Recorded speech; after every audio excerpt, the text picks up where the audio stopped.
చేసుకోవచ్చు. బాగుందంటే బాగుంది. Super recipe, excellent.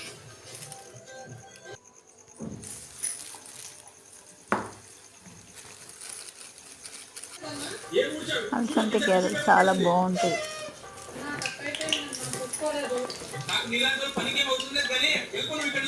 మీరు ట్రై చేయండి, చాలా బాగుంటుంది.